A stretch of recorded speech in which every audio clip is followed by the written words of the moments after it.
Donc, comment aborder un sujet comme l'amour, un sujet à la fois vieux comme le monde et inépuisable? euh, Christian David, c'est le psychanalyste qui a le mieux écrit sur l'amour, après Freud, évidemment. Et, pourquoi ça marche pas, Stéphane? Problème technique.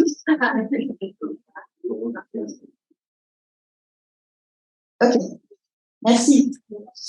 Donc, Christian David, c'est le psychanalyste qui a le mieux écrit sur l'amour, et notamment sur l'état amoureux. Alors, il décrit l'état amoureux, la phrase est un peu longue, mais elle est belle, comme une constellation dynamique de désirs, de sensations, de fantasmes, d'affects conscients et inconscients, qui modifie pour un temps seulement, dans l'état amoureux, l'ensemble de l'organisation personnelle et qui se traduit par une disposition irrésistible à constituer l'objet élu en tant que source et centre de toute satisfaction, de tout bonheur, mobilisant l'essentiel des ressources énergétiques. Donc c'est ce qui se passe dans l'inconscient pendant l'état amoureux. C'est pas rien. Pour le dire plus simplement, je vais citer Annie Ernaux, qui est la prix Nobel de littérature de cette année, dans son livre Passion simple, et qui dit, elle, tout simplement, à partir du mois de septembre l'année dernière, je n'ai plus rien fait d'autre qu'attendre un homme qui me téléphone et qui vienne chez moi. Ça résume plus simplement l'avait décrit Christian David. Alors pour Freud, au cœur de l'amour est bien sûr le sexuel. Freud nous dit le noyau de ce que nous appelons amour est formé naturellement par ce qui est communément connu comme amour et qui est chanté par les poètes, c'est-à-dire l'amour sexuel, dont le terme est constitué par l'union sexuelle. Donc ça, l'amour sexuel, c'est le noyau de l'amour. Mais il n'en sépare pas toutes les autres variétés d'amour, telles que l'amour d'un parent pour son enfant, d'un enfant pour son parent, telles que l'amitié. Pas plus qu'il ne sépare l'attachement à des objets, des médailles, des bijoux, ou l'attachement à des idées abstraites. Tout ça, c'est des formes différentes de l'amour. Donc toutes ces variétés d'amour sont un ensemble de tendances, lesquelles, dans certains cas, invitent à l'union sexuelle, et dans d'autres, ces tendances détournent de ce but et en empêchent la réalisation. Même si la pulsion initiale est la pulsion sexuelle, qui va être inhibée, détournée, empêchée, quand ce n'est pas l'état amoureux. Donc pour Freud, à part dans l'état amoureux, tous les rapports d'ordre sentimental émanent par effacement du but sexuel de désir sexuel. L'énergie fondamentale, l'énergie de tout cela, c'est l'énergie sexuelle, qui va être inhibée et empêchée ou pas en fonction du type d'amour. Et dans l'état amoureux, c'est le seul état où il y a une association intime de la tendresse et du désir. Alors pour Freud, l'amour, c'est un moyen d'accéder au bonheur. Quand il est possible, l'amour réciproque entre deux personnes ouvre vers une renaissance grâce à une communauté vécue à la fois dans l'imaginaire, on projette son imaginaire, l'autre projette son imaginaire, et vécue également dans l'intersubjectivité, dans l'échange, dans le partage. Donc Freud nous dit qu'il est incontestable que l'amour sexuel joue dans la vie un rôle immense et que la conjonction dans les joies amoureuses des satisfactions psychiques et physiques constitue un des points culminants de cette jouissance et donc du bonheur. Mais bien sûr, c'est pas si simple. Et Freud a souligné à quel point une relation amoureuse qui apporte pleine satisfaction est difficile à établir. Et on va voir tout de suite pourquoi. En effet, dans une relation amoureuse, les courants tendres et les courants sensuels convergent difficilement. Et il va falloir comme condition pour une relation amoureuse pleinement satisfaisante qu'il y ait une convergence justement de ces deux courants. Alors le courant tendre, c'est le courant le plus ancien. Il se fonde sur les pulsions de conservation et il correspond au choix d'objets infantiles primaires. Chez l'enfant, les pulsions sexuelles trouvent leurs objets en s'étayant sur les satisfactions, les évaluations des pulsions du moi. Est-ce que l'autre me permet d'aller bien? Est-ce que l'autre me permet de rester en vie ou pas? Et les premières satisfactions sexuelles chez l'enfant s'étayaient sur les fonctions corporelles, le bien-être au moment d'échange, au moment du bain, au moment évidemment du nourrissage. Alors à l'âge de la puberté, le courant sensuel puissant arrive et investit avec de bien plus fortes charges en libido les choix infantiles primaires, les objets primaires. Et à ce moment-là, problème, il se heurte à la barrière de l'inceste. Et il va alors chercher, comme nous montrent bien les adolescents avec leur groupe d'amis et leur vie à l'extérieur, donc il va alors chercher à transitionner vers d'autres objets avec lesquels il va pouvoir mener une vie sexuelle réelle. Donc ces objets extérieurs seront toujours choisis sur le modèle des objets primaires. Mais avec le temps, ils vont attirer peu à peu la tendresse qui était enchaînée aux objets primaires. Et tendresse et sensualité convergeront. Et ça, c'est un modèle un petit peu théorique, c'est un modèle un petit peu idéal. Parce qu'en réalité, il va y avoir deux facteurs d'échec à cette convergence du courant tendre et du courant sexuel et du courant sensuel vers des objets extérieurs. Alors, le premier facteur d'échec, c'est la réalité de la difficulté pour l'individu de pouvoir choisir un substitut à l'objet primaire qui lui convienne. Première possibilité, par exemple, la jeune fille est dans une école de filles, il n'y a pas de garçon forcément disponible, ou alors il y a juste les cousins, les frères, vers qui il y a effectivement un interdit. Et donc, la réalité de la possibilité de choisir quelqu'un dans l'extérieur est difficile. Autre possibilité, elle ne se trouve pas jolie, elle est en retrait.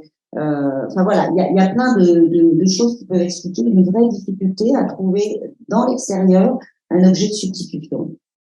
Le deuxième facteur d'échec, ça va être l'attraction de l'objet primaire. Si on a, quand on est une jeune fille, un papa formidable, absolument formidable, qui n'est pas juste suffisamment bon, comme le dit Winnicott, mais qui est trop bon, comment finalement s'en détacher et aller choisir à l'extérieur? Pour un garçon, de la même façon, est-ce que la mère est une mère idéale?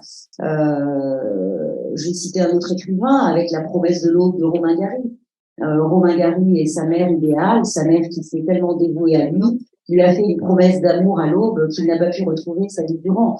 Donc évidemment, pour lui, l'attraction de l'objet primaire, avec l'absence du père, pour Romain Gary, va faire qu'il ne va pas avoir réussi à aller vers ce mouvement vers l'extérieur de détachement de l'objet primaire. Donc il y a donc ces deux facteurs d'échec. Si ces deux mécanismes sont assez puissants, qu'est-ce qu'on va avoir? On va avoir une libido qui va se détourner de la réalité, qui va être absorbée par l'activité du fantasme et qui va, dans le fantasme, renforcer les images des premiers objets sexuels et s'y fixer. Sauf que il y a la barrière de l'inceste. Donc tout ça va rester dans l'inconscient et la libido orientée vers ces objets va rester dans l'inconscient. La sensualité est fixée à ce moment-là sur des fantasmes incestueux inconscients. Et résultat, dans la réalité, c'est l'impuissance. L'impuissance chez les hommes, la fragilité chez les femmes. La jouissance est interdite puisque finalement, inconsciemment, elle est fixée sur les objets primaires, sur les objets incestueux, donc interdits. Donc la jouissance est interdite. Alors, comme le dit très bien Freud, si le courant sensuel est suffisamment fort et que la personne trouve un compromis, à ce moment-là, la solution sera de cliver sa vie amoureuse et de choisir des personnes profondément différentes des objets primaires, comme le font par exemple les hommes qui vont choisir des femmes rabaissées, des prostituées, des femmes à la vie légère, et ils vont cliver, comme dit Freud, lorsqu'ils aiment, ils ne désirent pas. Il y a les femmes qu'ils aiment, les femmes respectueuses, les femmes respectées, les femmes qui leur rappellent maman, avec lesquelles ils ne peuvent pas avoir de relations sexuelles, et c'est la maman et la putain, hein. Et les femmes qui sont pas elles à rabaisser et qui sont avec lesquelles ils peuvent se laisser aller à leur pulsion sexuelle. Donc ils vont chercher des personnes qui rappelleront surtout pas les personnes incestueuses proscrites. Un autre exemple, c'est quand on a une mère grande et blonde, on va choisir une femme brune, petit P, ou l'inverse, etc. On va aller vers les types les plus différents possibles. Plus l'attachement à la mère va être fort, et plus la vie sexuelle ne pourra s'épanouir qu'avec une personne très différente. Donc ça peut être une personne rabaissée, ça peut être une personne physiquement très différente, ça peut être une personne. Voilà, on va choisir à différencier le plus possible de toutes les manières possibles. L'être humain a une imagination, heureusement, sans faille, qui lui permet de trouver des solutions de compromis. Donc, en conclusion, selon Freud, l'impuissance psychique, c'est-à-dire la fragilité, par exemple, chez les femmes, hein, résulte de la non-coïncidence du courant tendre et du courant sensuel dans la vie amoureuse. Et ça s'explique par les influences des fortes fixations de l'enfance et du refusement ultérieur de la réalité lorsque s'interposent les barrières de l'inceste. Alors, très important, selon Freud, le courant tendre et le courant sensuel, donc l'idéal de la vie amoureuse, ne fusionnent convenablement que chez une toute petite fraction de gens cultivés. Donc, il faut savoir que l'immense majorité d'entre nous va jouer avec voilà, la différence physique, la différence de métier, pourquoi les hommes adorent qu'on mette des grands talons, des jupes en cuir, enfin tout ça nous éloigne. Tout ça nous éloigne de maman, vous comprenez? Donc les femmes de pauvres sont obligées de faire appel à plein de petits subterfuges de cet ordre pour permettre à ces messieurs et inversement, pourquoi les filles choisissent aussi beaucoup de mauvais garçons qui leur font beaucoup de mal, des motards, des grosses photos, voire même des hommes violents parfois, parce que ça leur permet de mettre papa un peu plus à distance. Donc voilà, donc Paul, c'est un peu désespérant. Il nous dit que ces deux courants fusionnent convenablement seulement chez une toute petite partie des gens cultivés. Et j'aime bien cette phrase. L'homme se sent presque toujours limité dans son activité sexuelle par le respect de sa femme. Voilà. Et il ne déploie toute sa puissance sexuelle qu'au moment où il a devant lui un objet sexuel rabaissé. Alors évidemment, il faut quand même le consentement des deux adultes, hein. On est bien d'accord. Et d'ailleurs, l'industrie pornographique, qui est une industrie faite par les hommes et pour les hommes, et qui donc met en scène les fantasmes masculins, montre bien qu'effectivement, pour qu'ils déploient leur pleine puissance sexuelle, il faut que la femme ne soit pas respectée, mais rabaissée. Et chez la femme, c'est l'objet sexuel interdit qui lui permet le plein déploiement de sa puissance sexuelle. Et dans les deux cas, il faut s'éloigner de l'objet primaire. Donc Freud nous explique tout ça. Donc ça, c'est ce que je viens de vous expliquer.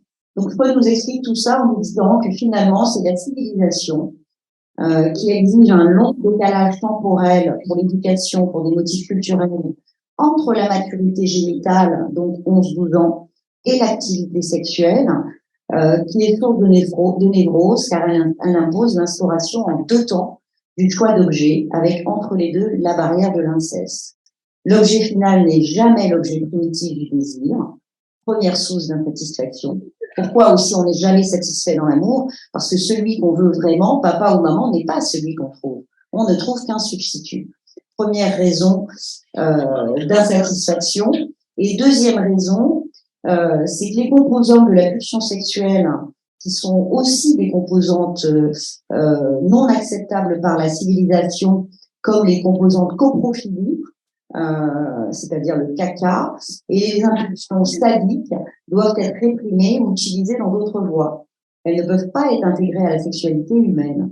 Et du coup, le prolongement des motions sexuelles non exploitées, donc coprophiliques, sadiques, urétrales, s'expriment dans l'activité sexuelle sous forme d'insatisfaction, vont pouvoir éventuellement trouver des voies latérales de décharge, comme dans le recours à des prostituées, donc à la pornographie, à la masturbation, dans des aventures de passage, enfin dans toutes les substitutions d'interdits qu'on va pouvoir trouver.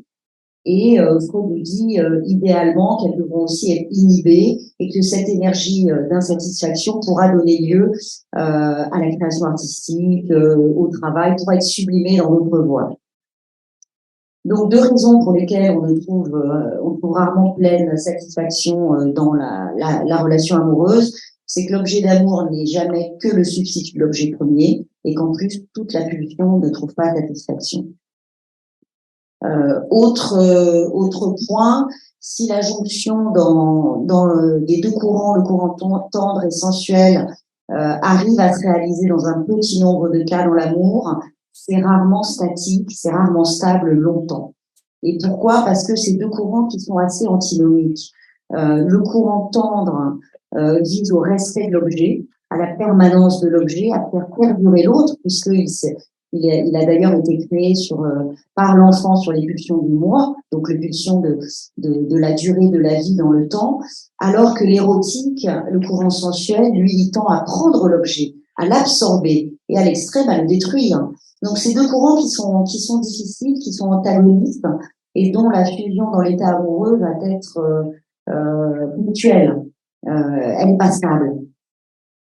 Donc Freud a donc insisté, comme je viens de vous le montrer, sur les difficultés inhérentes à la sexualité humaine, et il dit, aussi étrange que cela paraisse, je crois que l'on devrait envisager la possibilité que quelque chose dans la nature même de la pulsion sexuelle ne soit pas favorable à la réalisation de la pleine satisfaction.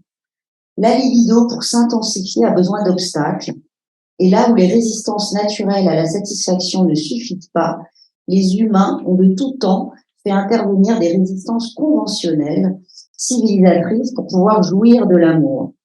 Et il explique ça par les deux raisons que je vous ai données, c'est-à-dire ce n'est pas l'objet primaire et toute la pulsion ne peut pas être satisfaite. Et c'est comme ça qu'il conclut, cette incapacité de la pulsion sexuelle à apporter une pleine satisfaction est cependant la source des plus grandioses réalisations artistiques mises en œuvre par une sublimation toujours plus avancée de ses composants pulsionnels. Donc heureusement, cette insatisfaction dans l'amour nous permet d'aller chercher des satisfactions ailleurs et de développer encore plus notre civilisation. Alors j'avais commencé par la citation d'Annie Ernaux. Je vais terminer cette première partie par une citation d'André Breton qui me semble bien illustrer le mystère finalement avec lequel nous laisse en psychanalyse l'amour. André Breton nous décrit l'amour en parlant d'un infracassable noyau de nuit. Quelque chose qu'on essaye d'attraper, qu'on essaye de démanteler, qu'on essaye de décomposer, qu'on essaye de comprendre, et finalement on n'y arrive pas, Freud le premier. Il y a quelque chose qui nous échappe dans cette recherche finalement jamais satisfaite de l'amour.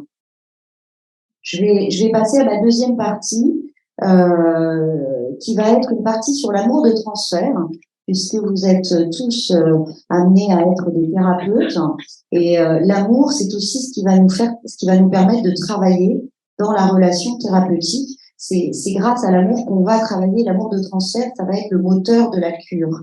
Ça va être notre moteur en tant que praticien. Parce que s'il y a un lieu où il est question de l'amour, c'est bien la séance d'analyse. Et le travail sur l'amour de transfert, qui reproduit toutes les nuances et les transformations de ce premier amour, de l'amour avec l'objet primaire, il est au cœur du travail psychanalytique. Freud nous dit, l'amour de transfert ne le cède en rien aux autres amours. On a l'impression de pouvoir tout obtenir de lui. En séance, bien sûr. Alors, quelles vont être nos armes en tant que thérapeute pour pas nous laisser prendre au piège de l'amour de transfert? Parce que l'amour de transfert, c'est aussi dangereux. Et le risque de cet amour de transfert, ça va être notre passage à l'acte à nous, en tant qu'analyste, en réponse à cet amour. Freud a une très belle phrase sur le passage à l'acte du psychanalyste en réponse à l'amour de transfert du patient. Il nous dit que tout passage à l'acte du psychanalyste serait comparable au feu qui éclate pendant une représentation théâtrale. Alors pourquoi il compare ça au feu pendant une pièce de théâtre? Parce que finalement, la pièce de théâtre, c'est ce qui se joue pendant la séance. La séance et la thérapie, c'est une mise en acte, une mise en jeu, une mise en représentation, et c'est finalement une pièce de théâtre du monde psychique du patient. Et en aucun cas, il ne faudrait effectivement y mettre un terme subitement par un feu pulsionnel du passage à l'acte de l'analyste en réponse à l'amour de transfert. Alors, quelles sont les armes de l'analyste face à l'amour de transfert? Alors, évidemment, la première arme, c'est l'investissement par l'analyste de l'analyse entreprise. François Perrier, qui est un psychanalyste, nous écrit: l'analyse ne diffère d'une autre relation d'amour ou de haine que du fait de la visée de l'analyse. C'est-à-dire que c'est l'investissement qu'on va faire, nous, en tant que thérapeute, du travail entrepris, du travail concernant cette analyse-là, qui va nous faire en sorte qu'on va protéger cette analyse et qu'on va se protéger aussi nous-mêmes de tout passage à l'acte et de considérer notre patient comme une personne, comme un objet d'amour. Donc, l'investissement de l'analyse par l'analyste. Deuxième arme, évidemment, le contre-transfert, l'écoute et l'attention flottante. Elles vont nous permettre d'élaborer au bon moment une interprétation qui va montrer au patient qu'il se trompe d'objet et de temps dans son amour de transfert, pour pouvoir à un moment le décoller, le détacher et lui permettre de reprendre son investissement. Alors l'attention flottante, c'est très important parce que parfois on se laisse prendre au piège du dire du patient, de ce qu'il est en train de nous dire, de ce qu'il est en train de nous raconter. Et bien sûr, il faut écouter ce qu'il nous dit et ce qu'il nous raconte, mais il faut aussi être un petit peu ailleurs en même temps. Il faut aussi se demander ce qu'il est en train d'essayer de nous faire vivre. Et ça, c'est l'attention flottante qui va permettre ça, qui va nous permettre de plonger dans son monde inconscient, qui va nous permettre de nous mettre un petit peu entre parenthèses et en suspens du principe de réalité de ce qu'il est en train de nous dire. C'est-à-dire, on va se mettre dans un mimétisme identificatoire spontané et on va se laisser emporter par ce qui nous est communiqué en même temps que ce qu'il nous dit. On va être dans un temps qui n'est plus tout à fait ni le sien, ni le nôtre, ni ici, ni ailleurs. Et c'est ce qui va nous permettre de plonger en nous-mêmes et également de plonger en lui. Christian David, toujours, je vous le cite, nous dit: dans la réalité effective de la cure, le fait que l'analyste s'efface et se perd lui-même de vue pour mieux voir ce que le patient ne voit pas représente un don qui équivaut à de l'amour. Et il dit que corrélativement, pour que se forme le lien d'intimité entre le patient et le thérapeute, le patient est supposé accepter en profondeur le don qui lui est implicitement mais fidèlement offert et renouvelé. Je vais vous donner là un exemple d'un patient que je reçois en ce moment depuis pas très longtemps et qui est complètement mutique. C'est un jeune homme de 21 ans dont la maman a fait plusieurs graves dépressions tout au long de son histoire à lui, quand il avait 4 ans, quand il avait 10 ans, et puis quand il avait, je crois, 15-16 ans. J'ai reçu la maman qui n'est pas capable de mettre des mots du tout sur son histoire, ce qui a bien pu se passer, ce qui peut bien en être les causes. C'est assez difficile de lui faire préciser à quel âge elle a subitement disparu, plusieurs mois pour être hospitalisée. Elle a des réponses vagues, elle se souvient plus, elle n'a pas trop envie d'y penser. Son histoire à elle dit qu'elle est banale, il lui est rien arrivé de spécial. Et elle pense que c'est les médicaments. Quand elle arrête les médicaments, elle replonge. Et paradoxalement, elle imagine que les médicaments, finalement, c'est l'arrêt des médicaments qui la font plonger. Enfin, elle est incapable d'élaborer. J'ai reçu le papa ils sont séparés depuis 2 ans. J'ai reçu le papa qui m'a pas non plus s'éclairer. Et le jeune homme, il a arrêté ses études, il a eu son bac, il a commencé des études qu'il a arrêtées. Et il arrive là, et il est mutique, et il vient de séance en séance, j'ai dû le voir 4-5 fois, et il ne dit quasiment rien. Alors, il peut répondre si on lui pose une question très anecdotique, mais si on lui pose une question sur lui, qu'est-ce qu'il aime, si je lui demande quel film il a vu, quelle expo il a vu, quels sont ses cinéastes préférés, il peut répondre, mais si je lui demande comment ils sont, il peut pas répondre. Voilà, il dit quasiment rien. Et alors, c'est très intéressant parce que la dernière séance où je l'ai reçu, il est venu. D'habitude, j'arrive à le faire parler un peu, au moins sur des sujets annexes, comme justement des expos, de la musique, parce qu'il arrive avec son casque. Donc, je lui demandais qu'est-ce qu'il écoute comme musique. Enfin, c'est assez laborieux, hein, c'est très difficile. Et la dernière séance, donc, il n'a pas été capable de dire un mot. Il arrive toujours en retard. Il arrive toujours au moins 20 minutes en retard. Parfois, j'arrive à lui laisser sa séance pleine parce que j'ai un petit trou après. Parfois, je le fais partir à l'heure parce que je ne peux pas. Et là, il ne peut pas dire un mot. Et je suis en face. Et typiquement, là, ça va être mon contre-transfert, justement, cette attention flottante. On peut pas vraiment parler d'écoute puisqu'il n'a rien dit, mais je lui ai demandé comment il allait, il n'a rien pu répondre. Je lui ai demandé s'il avait une météo intérieure, quel temps il ferait, il n'a pas pu répondre. Bon, j'ai posé plusieurs questions, il n'a pas pu répondre. Et j'ai regardé, il avait l'air triste. Ça vous fait rire? Ah, bah alors, la météo intérieure, c'est une question sympathique. Moi, j'aime bien cette question. Mais bon, elle n'a pas marché avec lui. Et puis, c'était intéressant parce que je me suis interrogée sur mon contre-transfert et mon mouvement à ce moment-là, c'était que j'avais envie de le prendre dans mes bras. J'avais envie de le prendre dans mes bras, j'avais envie de le serrer dans mes bras, mais comme un petit garçon. Alors, j'ai quand même suffisamment d'expérience maintenant pour savoir que ça m'arrive pas systématiquement, ça m'arrive pas avec tous les patients. Et quand ça m'arrive, c'est pas avec n'importe qui, et c'est pas avec n'importe quel moment. Donc, c'est vraiment quelque chose qu'ils me donnent eux à ce moment-là. Donc, évidemment, je l'ai pas pris dans mes bras, je ne l'ai pas réconforté, mais par contre, je lui ai dit ce que je ressentais, quel était mon mouvement, et que j'avais l'impression que ce jour-là, en face de moi, à ce moment-là, j'avais ce petit garçon très triste. Il n'avait peut-être pas pu exprimer à ce moment-là, tout au long de son histoire, quand sa mère était partie, cette tristesse, et que peut-être qu'aujourd'hui, il avait envie de venir la travailler, que c'était pas facile, que c'était peut-être pour ça qu'il était souvent en retard. Et c'est la seule, le premier moment où je lui ai interprété ses retards. Peut-être c'était pour ça qu'il arrivait en retard à chaque séance. Bon, voilà. Donc la séance a été assez silencieuse, mais je pense il est venu là, ça c'était la séance d'avant, la dernière qui était hier. Il est quand même venu hier. Je me demandais s'il allait venir hier. Mais bon, voilà par exemple comment le contre-transfert, c'est être à l'écoute de ce que le patient nous fait ressentir. Il n'est pas obligé de nous parler parfois pour nous dire des choses. Bon, je vais reprendre un petit peu ma présentation sur les armes de l'analyse face à l'amour de transfert. La dernière arme de l'analyse, c'est évidemment la neutralité. La neutralité, c'est une alliée extrêmement solide.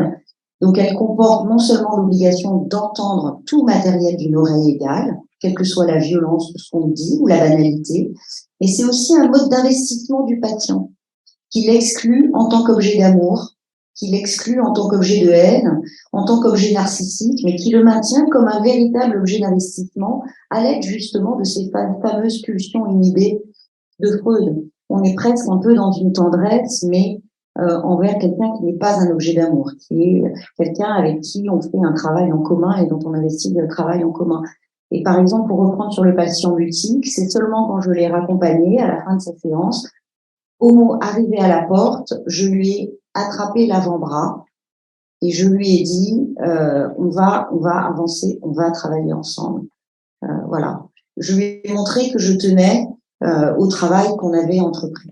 Donc j'ai pas eu un geste de réconfort maternel, même si j'avais eu des mots pour expliciter peut-être ce ressenti sur lequel lui-même n'avait pas de mots à ce moment-là, mais je lui ai montré en partant à quel point je tenais au travail qu'on avait commencé tous les deux, qui allait être long, ça allait prendre du temps, mais qui allait, j'espère, donner ses fruits. Donc la neutralité, c'est évidemment très important. Le transfert positif. Alors selon Freud, le transfert positif du patient, il est composé de sentiments tendres, capables de devenir conscients, et de sentiments ayant un fondement érotique inconscient.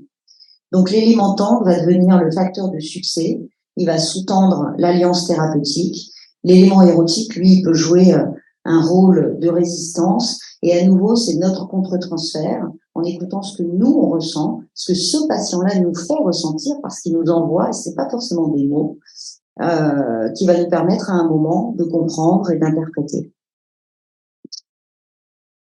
Alors l'amour de transfert, c'est important de comprendre que c'est pas parce qu'on a l'impression avec ce que je suis en train de vous dire que c'est une répétition et que c'est en comprenant la répétition qu'on va avancer, mais c'est pas uniquement une répétition. C'est évidemment une opportunité de création et de réparation parce que c'est des patients, ceux qui viennent nous voir, en tout cas, qui n'ont pas vécu des choses faciles. Ils sont chez nous parce que justement, il y a des choses à réparer et des choses nouvelles à créer. On va pas simplement répéter et expliquer, mettre du sens, mettre des mots. On va aussi représenter quelque chose de fiable, quelque chose de sûr qui va petit à petit les renforcer eux-mêmes. Donc, selon Christian David, dans son ouvrage La bisexualité psychique, les vécus de l'amour de transfert sont donc, en plus de la répétition qu'il véhicule, une occasion de nouveauté et de progrès, de mode relationnel nouveau, par les effets d'un dialogue unique où il se passe quelque chose qui ne s'est jamais passé et n'a donc pu se transférer. Donc voilà, il y a énormément de nouveaux qui va pouvoir se créer parce qu'il y a aussi beaucoup de carences, beaucoup de manques, beaucoup de vides, c'est chez Passant. Donc Christian David met l'accent sur l'élément vivant, sur l'élément progressant de l'amour de transfert, qui compense largement l'effet de résistance qui était classiquement attaché à l'amour de transfert. Il y a une part de résistance, mais il y a aussi toute une part de création. Et il précise, et ça c'est important, il précise aussi que ce qui se répète dans l'amour de transfert, c'est la frustration de l'enfant. C'est la demande qui n'a pas été entendue. C'est la demande qui est restée sans réponse et qui entraîne le patient à se replacer dans une position d'enfant par rapport à l'autre. Et donc, la formulation des interprétations dans cette situation, elle est importante. Elle ne doit pas véhiculer que de la frustration. On ne peut pas refrustrer ces patients qui ont déjà vécu trop de frustration. Évidemment, on tient le cadre. Évidemment, on ne dépasse pas le temps de la séance. Évidemment, voilà, on tient le cadre. Mais on ne doit pas les frustrer. On doit aussi les nourrir. Donc, le but de l'analyse, c'est un changement de l'organisation psycho-affective du patient, en fonction d'une souffrance moindre et d'une meilleure répartition de ses investissements, d'une meilleure répartition de son énergie, pour justement pouvoir lui ouvrir la possibilité d'aimer et la possibilité de travailler. C'est la formule très célèbre de Freud, selon laquelle, à l'issue d'une thérapie bien menée, le patient récupère sa possibilité d'aimer et sa possibilité de travailler. Alors, comment ça peut survenir à partir de l'amour de transfert? L'échec de la demande amoureuse dans le transfert, puisque forcément on ne va pas pouvoir y répondre, va raviver la nécessité du deuil des objets oedipiens et du deuil de l'objet primaire. L'interprétation va souligner petit à petit l'inéluctabilité du travail du deuil, ce qui va provoquer évidemment une souffrance, une déception du patient, et qui va être accompagné par la sensibilité du psychanalyste. C'est-à-dire que on va aussi petit à petit veiller à réparer le narcissisme du patient.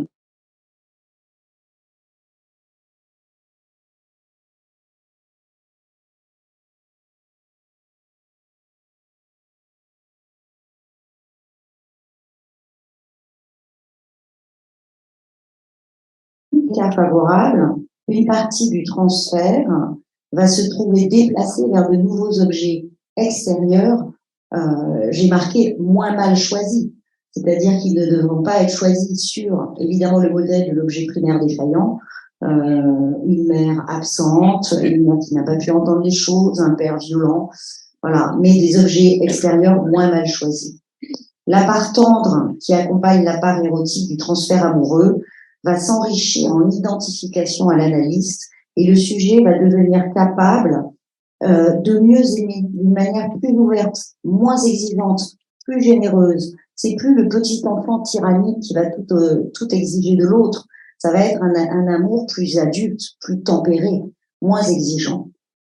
Donc c'est pour ça que l'analyse va permettre, selon Freud, de pouvoir aimer mieux. Alors comment va-t-elle permettre de travailler?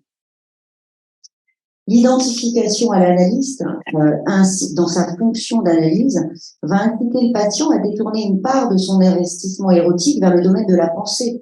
Toute l'analyse est un espace de réflexion, de pensée, de questionnement. Donc la part érotique, petit à petit, va se tourner vers la sublimation. Christian David nous dit: les conditions structurelles de la cure vont toutes dans le sens d'une exigence, d'un accroissement du travail psychique, d'une psychisation, la remémoration, la mise en suspens de l'agir, la sollicitation des représentations verbales et équivalent à un appel à une décorporation expérimentale, une mise en dérivation du corps. L'orientation prévalente de la cure dans son principe, sinon toujours dans les faits, est sublimatoire. Donc, par défaut, de façon automatique, avec l'expérience de la cure, le patient va investir évidemment d'autres domaines de pensée et de plus en plus son travail. Évidemment, la règle fondamentale de l'analyse, vous le savez, c'est de ressentir sans agir. Donc, ça concourt à une neutralisation partielle du courant érotique et ça déclenche une évolution vers la sublimation. Donc, l'identification du patient à l'analyste amène à l'investissement d'un travail en commun. Et ça compense la frustration érotique qu'on leur impose par la neutralité.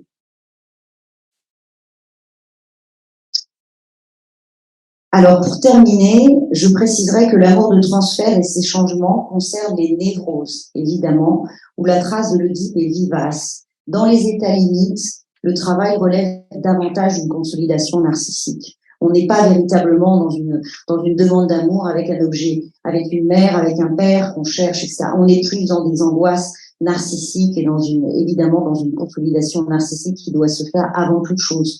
On va évidemment passer du narcissisme à l'Oedipe et de l'Oedipe au narcissisme en permanence dans le travail de l'analyse, mais moins le patient sera névrosé et structurellement post-oedipien, et plus la part narcissique du travail sera importante. Donc, pour conclure, je dirais que la force, l'énergie de l'amour, c'est donc bien sûr la force de la pulsion et du sexuel, comme on l'a vu en première partie. La part de l'amour qui nous échappe, cette quête universelle à jamais insatisfaite, cet infracassable noyau de nuit cher à André Breton en fait toute la magie. C'est avec l'amour que nous, les analystes, nous travaillons pour faire grandir nos patients blessés, les amener à s'aimer eux-mêmes, à aimer mieux et à utiliser leur frustration pour créer et se développer. Et comme personne ne parle mieux de l'amour que les poètes, je vais vous laisser en conclusion. Alors, c'est un peu petit, je vais vous lire en même temps, je ne sais pas si je vais bien lire le poème, sur un poème de Paul Verlaine qui s'appelle « Mon rêve familier ». Alors, Paul Verlaine nous dit « Je fais souvent ce rêve étrange et pénétrant, une femme inconnue et que j'aime et qui m'aime, et qui n'est chaque fois ni tout à fait la même, ni tout à fait une autre, et même elle me comprend. Car elle me comprend, et mon cœur transparent, pour elle seul, hélas, cesse d'être un problème. Pour elle seule et les moiteurs de mon front blême, elle seule laissait rafraîchir en pleurant. Est-elle brune, blonde ou rousse? Je l'ignore. Son nom, je me souviens qu'il est doux et sonore, comme ceux des aimés que la vie exila. Son regard est pareil au regard des statues, et pour sa voix lointaine et calme et grave, elle a l'inflexion des voix chères qui se sont tues. Merci.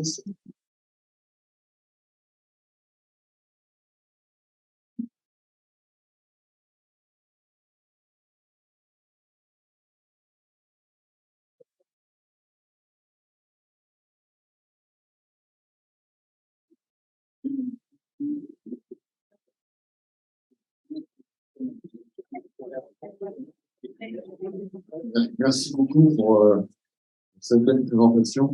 Je vais vous poser une question, parce que vous parliez de l'amour filial ou de l'amour entre deux personnes. Et je trouve qu'il y a quand même une différence, c'est que j'ai l'impression que l'amour filial ou l'amour ou l'amitié, c'est un peu insubmersible et que quel que soit, enfin évidemment il y a des cas où ça se brise, mais quel que soit les circonstances de la vie, ça demeure. Et je me demandais si dans une relation filiale ou une relation d'amitié forte, le fait qu'il n'y ait pas de passage à l'acte sexuel, en fait, qui soit impossible, est-ce que c'est quelque chose qui pourrait faire en sorte que ça maintenait la relation dans la durée? Merci pour cette question. Écoutez, c'est deux sujets différents. Dans l'amour filial, la part narcissique est très importante, puisque forcément l'enfant va être notre projection. Et donc la part de nous-mêmes, aussi bien biologique que de nos valeurs, de tout ce qu'on a transmis, l'enfant est finalement une représentation narcissique qui va nous survivre après notre mort. Donc ça reste un petit peu une part d'immortalité. Donc évidemment que l'amour filial, c'est quelque chose qui, pour sa part narcissique, va être quelque chose qui normalement devrait ne pas s'éteindre, hein, ne pas être fini. Et peut-être que là où ça se termine, c'est peut-être dans les cas dans lesquels la part narcissique finalement est insuffisante. Je pense à ces hommes qui n'ont pas élevé leurs enfants et qui estiment donc que leurs enfants ne leur ressemblent pas. Et qui vont d'un seul coup tourner la page. Hein. Donc je pense que la part narcissique dans l'amour filial est très importante et je pense que c'est pour ça aussi que les enfants sont peut-être un peu plus ingrats puisque le parent n'est pas ce qui va leur survivre après leur mort. Donc, le parent n'est pas gage de quelque chose de l'ordre de l'immortalité pour l'enfant, de la même façon que l'enfant est gage d'immortalité pour le parent. Donc, il y a une part finalement assez égoïste aussi dans l'amour filial, il faut le reconnaître. Après, l'amitié, c'est quelque chose qui se fonde sur un investissement homosexuel. C'est-à-dire que l'amitié est souvent une amitié entre hommes, une amitié entre femmes. L'amitié entre les sexes est difficilement réalisable, hein, c'est assez rare. Une amitié sur la longue durée intersexe. Donc l'amitié se fonde sur les composantes homosexuelles inhibées quant à leur but. Mais je pense simplement que dans l'amitié, on ne cherche pas à retrouver l'objet primaire, l'objet d'amour primaire. On ne cherche pas à trouver son père ou sa mère. On cherche à trouver un double de soi, finalement. Et donc, c'est aussi sans doute un côté assez narcissique et en même temps moins exigeant, plus tempéré que quand on cherche l'objet primaire. Bonjour, je ne sais pas si vous m'entendez. Bonjour, merci pour votre intervention très intéressante. Moi, j'avais une question sur l'amour de transfert. Comment fait-on la différence entre un amour de transfert et un amour véritable? Parce que j'ai l'impression que parfois la frontière est ténue. Voilà. Freud nous dit bien, merci pour votre question très intéressante. Cette question, Freud nous dit bien que l'amour de transfert est un amour véritable. Simplement, il se trompe d'objet et de lieu. L'amour véritable dans l'analyse n'est pas possible, puisque par définition, il y a une asymétrie. Il y a quelqu'un qui sait et il y a quelqu'un qui ne sait pas. Il y a quelqu'un qui souffre et il y a quelqu'un qui ne souffre pas. Donc, il y a une asymétrie qui vient répéter l'asymétrie de l'enfant avec ses parents. Donc, l'amour de transfert est un amour véritable, mais c'est une illusion. C'est l'illusion qu'on a retrouvé la femme idéale de son enfance, la mère idéale de son enfance, le père idéal de son enfance. Mais comme je l'ai dit un petit peu dans mon texte, on se trompe de temps, on se trompe de personne et on se trompe de temps. Donc, je ne crois pas à l'amour véritable en analyse. Et à partir du moment où l'analyste se plie à la neutralité, qu'il investit la visée de l'analyse, c'est-à-dire de soulager le patient pour modifier profondément son organisation psychique pour qu'il puisse utiliser son énergie à aimer et à travailler, il faut s'interdire de considérer le patient comme un objet d'amour potentiellement et donc permettre au patient de sortir de son amour véritable de transfert pour travailler et régler les problèmes pour lesquels il est venu. Sinon, on court-circuite la visée de l'analyse. Merci beaucoup. Merci. Oui, bonjour. Merci pour votre intervention. Et ma question porte sur l'amour de contre-transfert. En fait, quand la personne tombe amoureuse du praticien, comment on va travailler avec la personne pour expliquer que c'est un faux amour? Comment on travaille, on dit que le patient, il nous quitte. Je n'ai pas compris ce point-là. Merci. On va utiliser ce qu'il nous raconte et ce qu'il nous dit aimer de nous et on va essayer de faire des liens avec ses véritables objets d'amour premier, c'est-à-dire son père ou sa mère. On va lui dire, mais là, vous me dites ça, mais est-ce qu'il n'y a pas un point commun? Est-ce que le point commun n'est pas là? Et est-ce que finalement, vous n'êtes pas en train de m'identifier à ce premier objet-là? C'est-à-dire qu'on va on va le ramener dans son histoire en lui montrant qu'il est en train de projeter sur nous des choses qui appartiennent à son histoire et qui ne sont pas nous. Nous qu'il ne connaît pas. Nous qu'il ne connaît pas, dont il ne connaît pas la vie. Donc nous ne sommes qu'un miroir sur lequel il projette les choses. Donc on va se servir des choses qu'il a projetées pour lui montrer qu'il est en train de projeter. Merci. Bonjour. Bonjour, j'avais deux questions. La première, c'est sur l'amour de transfert. Est-ce que c'est uniquement du thérapeute vers le patient ou c'est aussi du patient vers le thérapeute? Alors non, l'amour de transfert, mais merci pour cette question. Peut-être qu'il faut clarifier, effectivement. L'amour de transfert, c'est uniquement du patient vers le thérapeute. Et ça peut provoquer, si le thérapeute n'est pas suffisamment formé, s'il n'a pas fait une analyse lui-même, s'il ne l'a pas vécu dans son analyse, et s'il n'obéit pas à la neutralité, ça peut provoquer un amour chez l'analyste, et à ce moment-là, le fameux passage à l'acte de l'analyste envers le patient que Freud compare à un feu au plein milieu de la pièce de théâtre. Donc c'est le patient qui toujours va ressentir des choses pour son thérapeute, puisque le thérapeute n'est qu'un miroir sur lequel il va projeter le père idéal qu'il n'a pas eu, la mère idéale qu'il n'a pas eu et qu'il va aimer follement.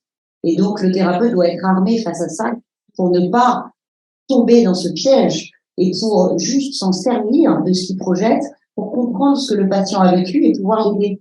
En fait, il faut utiliser l'amour de transfert pour comprendre ce que le patient a vécu et ne pas y répondre. Là, ce serait le feu en plein milieu de la pièce de théâtre. Et du coup, est-ce qu'il y a un nom dans le cas où c'est le thérapeute qui tombe amoureux du patient?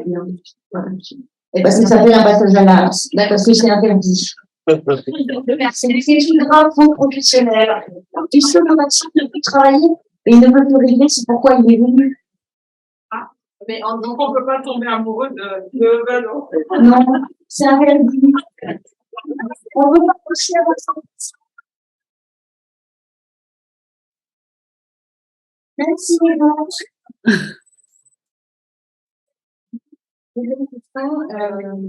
Alors, et si on se dit, pardon, et si on se dit qu'il est beau et que on a envie de coucher avec son patient, il faut tout de suite retourner chez notre propre thérapeute. S'il n'a pas c'est que le travail n'est pas terminé de notre côté.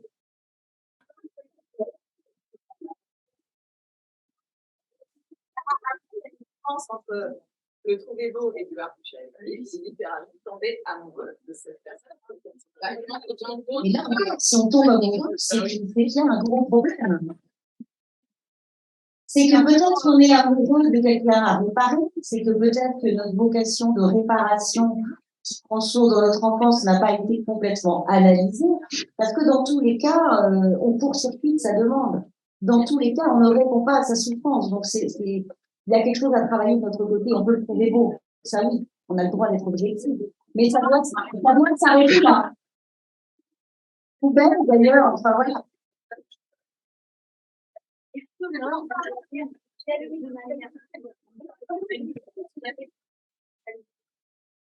Du coup, j'avais une question. Tout à l'heure, vous avez parlé de lorsque on recherche en fait dans le partenaire celui qui ressent le plus opposé possible à son parent. En fait, moi j'ai toujours compris que justement on recherchait celui qui ressemble le plus à son père ou à sa mère pour le garçon.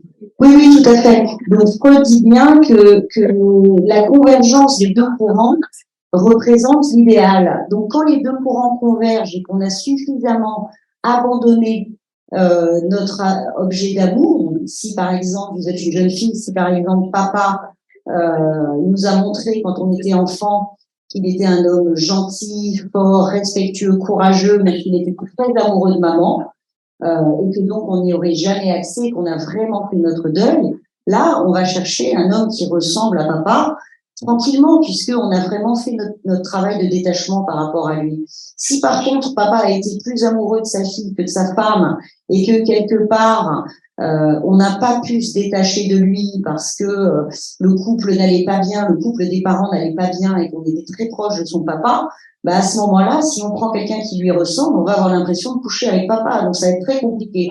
Donc là, on va être obligé de prendre quelqu'un de très différent. Ça va faire partie de ces compromis. Ça dépend. Donc, est-ce que on va rechercher toujours l'objet primaire, mais on va le prendre proche ou différent en fonction de à quel point on a été capable de s'en détacher.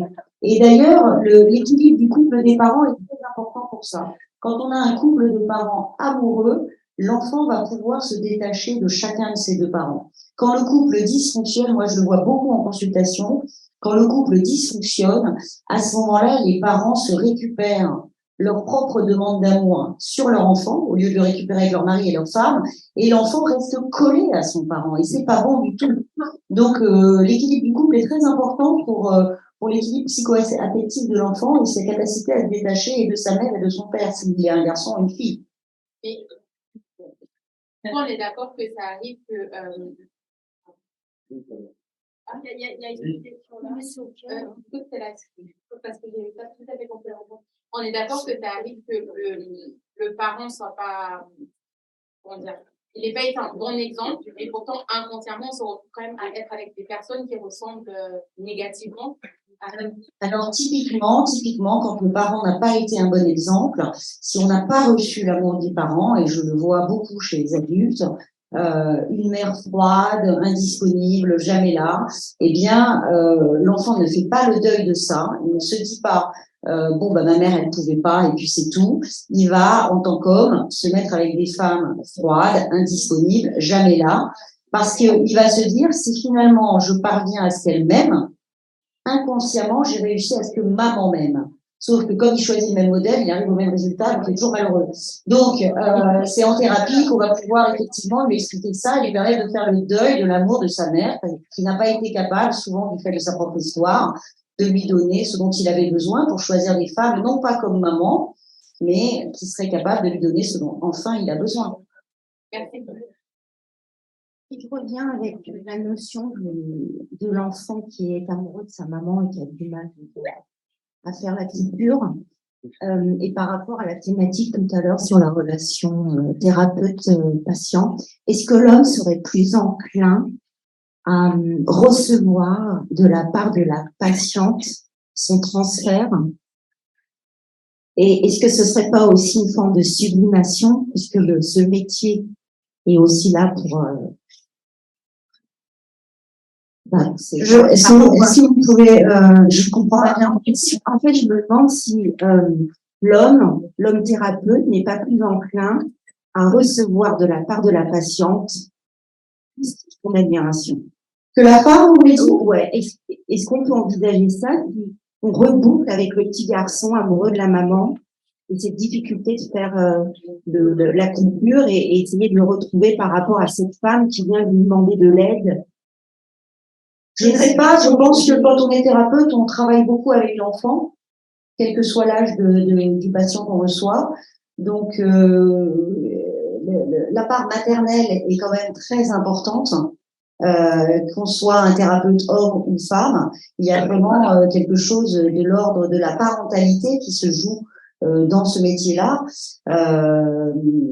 Donc, je pense que effectivement, on donne de l'amour, mais inhibé quand on lutte, etc. Donc non, je pense. Et puis, vous savez, en tant que femme, on est identifié à son père et à sa mère. Donc, on a une part de nous qui est masculine. Freud a beaucoup parlé de la bisexualité plus psychique. Donc, les femmes sont en partie identifiées à leur père et à leur mère, donc elles ont du masculin. Elles peuvent aussi être identifiées au masculin de leur mère et au féminin de leur père. Donc je pense que le sexe du thérapeute n'a pas grand-chose à voir dans tout ça, en vérité. Merci. Bonjour. Ma question, je crois, va rebondir un peu par rapport à la question de madame. Comment vous expliqueriez un petit peu le sentiment d'admiration que peut avoir un thérapeute tout au long de la cure pour son patient? C'est-à-dire qu'au début, il n'y a pas forcément une relation d'admiration ou quoi que ce soit, mais qu'au fur et à mesure, l'analyste voit son patient évoluer, et qu'il y a un sentiment d'admiration qui se crée. Comment vous expliqueriez? Je pense que c'est assez narcissique aussi. Enfin, moi, ça m'arrive d'admirer mes patients qui progressent bien, qui sont intelligents. Le but de l'analyse, c'est de développer la capacité auto-réflexive du patient. C'est de l'amener à s'interroger sur lui, à trouver aussi des réponses, à formuler des hypothèses. Donc, évidemment, les patients, ils s'enrichissent de l'analyse. Donc, petit à petit, certains d'entre eux peuvent progresser effectivement très vite. Et puis, on peut être aussi admiratif parfois de leur courage, parce que parfois certains ont des vies très difficiles, ont eu des histoires très difficiles. Donc je pense que l'admiration Ça peut être une admiration du travail commun et des effets chez le patient. Ça peut être une admiration de la capacité de résilience du patient. Mais je pense que de toute manière, consulter, c'est difficile.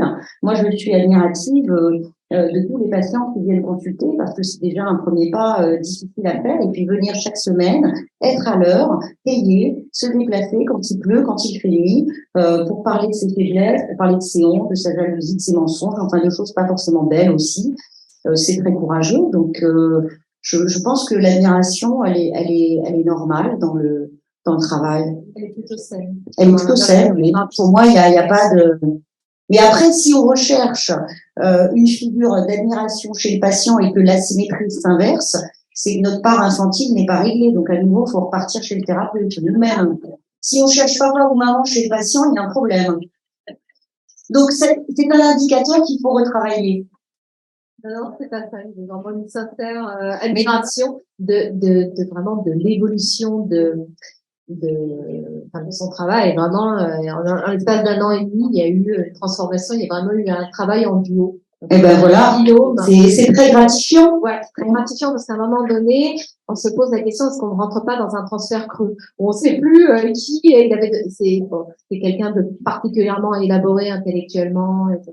Vraiment, il est acheté en fait.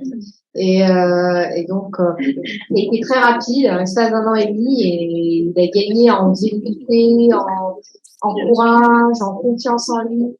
Et vraiment, ça a été un travail qui m'a fait pleine satisfaction. Et donc, il y a eu forcément un sentiment bravo, super, voilà. Savoir si c'était sain, pas sain, dans la relation thérapeutique. On peut en sortir ça. Merci. Merci.